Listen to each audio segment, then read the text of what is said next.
शिव जी का एक नाम है निर्मलेश्वर महादेव। फिर से बोलो, निर्मलेश्वर महादेव। जब कोई हमको कष्ट देने का प्रयास करता है, या हमको तकलीफ देता है, या हमको दुख देता है, या ऐसा लगता है कि कोई हमें तंग कर रहा है, बहुत दिनों से मेरा ये काम होना था, बहुत दिनों से ये फाइल पड़ी है, उस पर सिग्नेचर होना था, वो फाइल आगे नहीं बढ़ रही, उस फाइल को आगे बढ़ना था या काम होना था, पर कोई अड़चन मेरी जिंदगी में जरूर आ रही है, उस जगह पर निर्मलेश्वर महादेव का पूजन कार्य आता है। अब उसको करने के लिए अपने को कोई बहुत बड़ा मंडल नहीं बनाना है, हमें बहुत बड़ा कोई बहुत दिखावा नहीं करना है। केवल 5 वृक्ष की पत्ती को, कितने वृक्ष?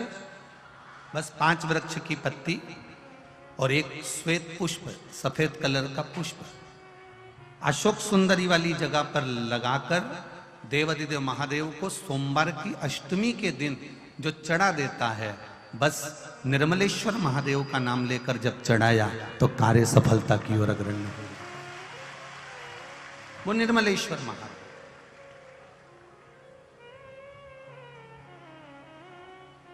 प्रत्येक जीव के हृदय में निर्मलता प्रदान करना, प्रत्येक जीव के हृदय में एक सुख का अनुभव करवा देना, प्रत्येक जीव के भीतर एक भक्ति का आनंद प्रदान कर देना। कहीं अगर आपको भी लगता है कि मेरा ये काम होना था, मैंने ये लोन लेने के लिए, मैंने कर्जा चुकाने के लिए, मैंने ये मकान बनाने के लिए, मैंने ये कार्य करने के लिए, ये कथा हम पहले लगभग 2016-17 में भी निर्मलेश्वर महादेव का वर्णन पहले कर चुके हो।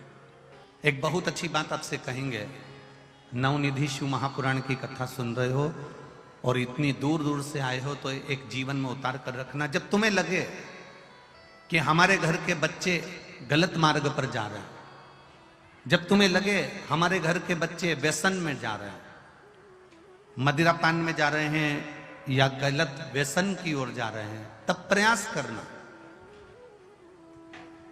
कि 1 लोटा जल जब आप देवाधिदेव महादेव को चढ़ाकर आओ, तो उस जल में से जब शिव जी को जल चढ़ाओ और उसमें जल चढ़ाने के बाद में थोड़ा सा जल जब आप झेल कर लेकर आओ, तो प्रयास करना वो जल, जो व्यक्ति गलत मार्ग पर जा रहा है, जो व्यसन की ओर जा रहा है, जो गलत मार्ग की ओर जा रहा है, शिव जी पे चढ़ा हुआ जल उस व्यक्ति को जरूर पिलाने का प्रयास करना, तो वो मार्ग वापिस गलत छोड़कर अच्छे मार्ग की ओर आ जाए। शिव महापुराण की कथा तो यहां तक कहती है कि शंकर भगवान पर चढ़ा हुआ मात्र जल, शंकर भगवान पर चढ़ा हुआ मात्र नैवेद्य, शिव जी पे चढ़ा हुआ मात्र कोई पदार्थ, कोई भी नैवेद्य, कोई सामग्री, कोई प्रसाद अगर शिव को समर्पित हुआ है और शंकर भगवान को समर्पित हुआ, और वो सामग्री अगर आपने शंकर भगवान से औषधि के रूप में मांगी है, तो शिव ने उसको औषधि कर कर प्रदान करा है, शिव ने उसको औषधि के रूप में दिया।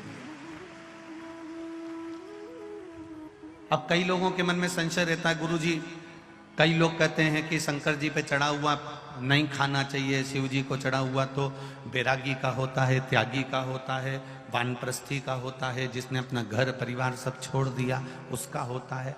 पर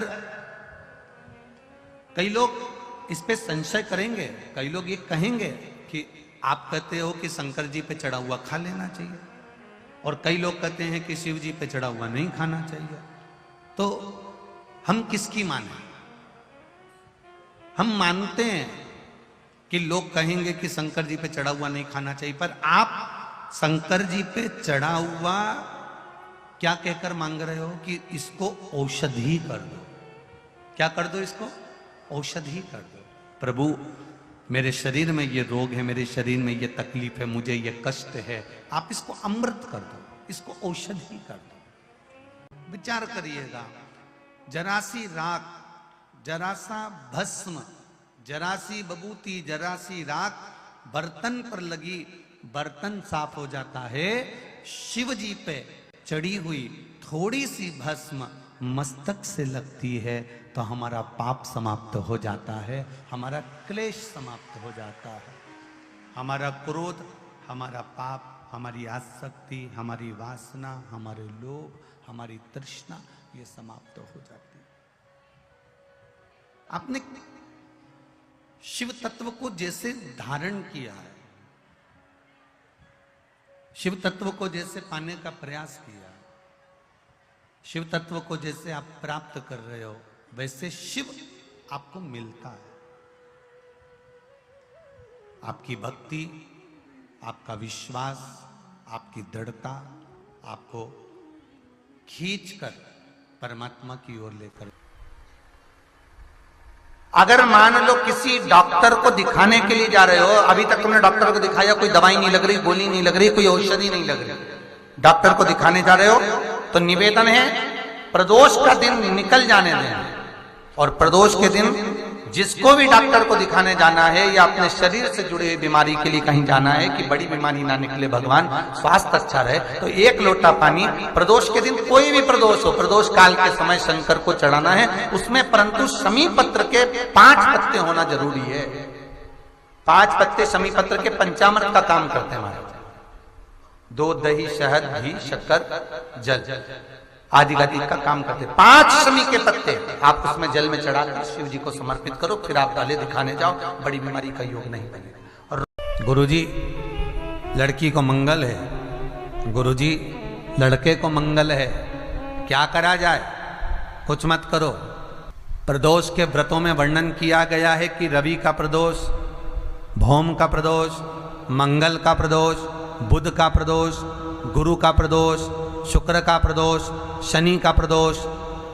जो प्रदोष पड़ते हैं पूरे महीनों में, पूरे वर्ष में, मंगल का प्रदोष निकाल कर रख लो कि मंगल का प्रदोष इस दिन पड़ रहा है, मंगल की त्रयोदशी तिथि पड़ रही है, प्रदोष व्रत मंगलवार का पड़ रहा है। और जिन लड़का लड़की को मंगल होते हैं, जिन कन्या और वर को मंगल होते हैं, केवल शंकर भगवान के मंदिर में जाकर चौमुखी दिया, 4 बत्ती का दिया आटे का, उसमें घी डालकर लड़की शंकर भगवान के मंदिर में मात्र 7 बार शंकर पे से उतार कर, 3 बार स्वतः उतार कर शिव के मंदिर में रख देती है, उसका मंगल आड़े आता ही नहीं है। प्रदोष व्रत 11, 26 अवश्य करना चाहिए, या तो 11 करो या 26 करो, करना चाहिए। प्रदोष कोई साधारण सा व्रत नहीं है, प्रदोष कोई निम्नता व्रत नहीं है, सहजता का। एक एक प्रदोष का महत्व शास्त्र वर्णन करता, शिव महापुराण कहती है एक एक प्रदोष का महत्व, एक एक प्रदोष का। शंकर भगवान का मिलन बिंदु है प्रदोष। दोस्तों, यदि वीडियो पसंद आए तो मेरी वीडियो को लाइक करें, मेरी चैनल भक्ति दर्शन को सब्सक्राइब करें और बेल आइकन को प्रेस करें। जय श्री महाकाल।